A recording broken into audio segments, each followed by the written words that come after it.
The New York Jets.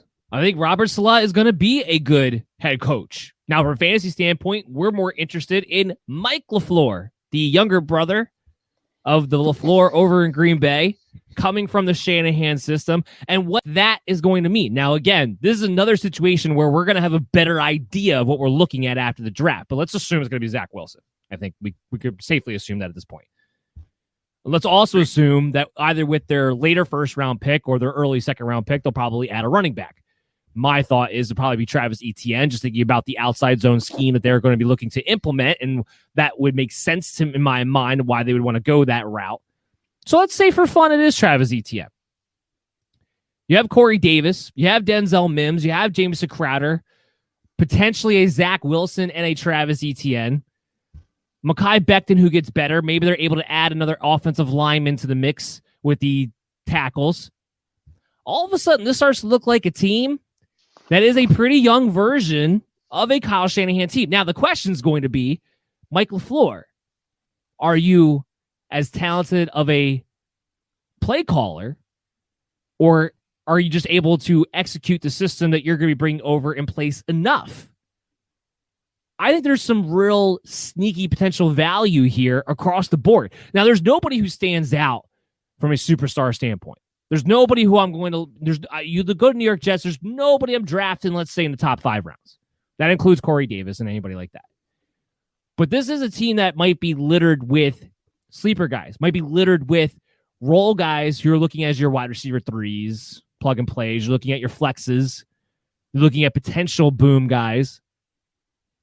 Chris, run with that scenario. Run with them taking a Zach Wilson, an offensive lineman, and a Travis Etienne with the scheme that they're going to probably run, or at least a concept of it anyway. And what are your thoughts? So I'm not as excited about this as you seem to be. Everything you just kind of killed the Eagles for, I look at the Jets situation is very similar. These guys have done what? Mike LaFleur coached under Kyle Shanahan and called what plays? Their offensive passing game was how exciting for the 49ers last year. I don't necessarily think that necessarily transitions or translates into that he's going to be super effective. And we also don't know what actually he's going to call. We kind of saw his brother go to Green Bay, and we thought he was going to be a certain kind of coach, and that's not kind of how it unfolded. So I am curious to see how the offense does kind of translate. I don't necessarily even think they're going to take Travis Etienne. We saw the 49ers. If they're going to go 49ers style, Kyle Shanahan rarely takes a running back high in the draft. He rarely targets a running back high in the draft. So why wouldn't they just try to kind of get by with somebody cheaper? I don't know. It's guaranteed that they're going to spend their draft capital on that. Now, I think that they should. That part I don't agree with. We did just see Matt LaFleur, sign Aaron Jones to a $12 million deal. So guys from that line, but he didn't draft him.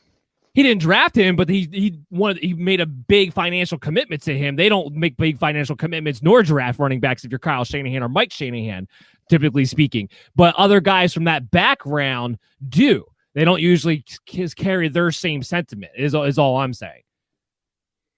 I just think.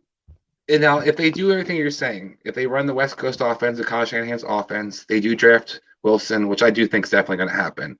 And you do add another back in the backfield. I think we look at that team, they do have some sneaky value because they do have some receivers that are pretty good. Crowder has an ability to get open in the slot. He's going to be probably the go-to guy in a lot of key situations because usually rookie quarterbacks like to have that guy as kind of their dependable guy in the slot. Mims, to me, is an up-and-coming star. I think he runs a lot of Cortland Sutton, so I'm excited about what he can bring to the table. And then you added Corey Davis, who Corey Davis is Corey Davis. But they're also talking about adding some other weapons so that they don't draft a running back and they do target maybe another receiver or add some other kind of playmaker to that offense. That will be kind of interesting to see how more explosive they could be. Now, having said all this, no matter what, there'll definitely more Jets to target this year than ever for the last 2 years because we watched Adam Gase just destroy offenses, destroy anybody. It can't be anywhere. That's for sure. Exactly. So this is like, for Jets fans, this isn't Rich Kotite. This isn't Adam Gase. You have something that at least should be semi-watchable and be able to have some production on the field for you guys. So no matter who plays the backfield or what kind of scheme it winds up being, it can't be as bad as it has been.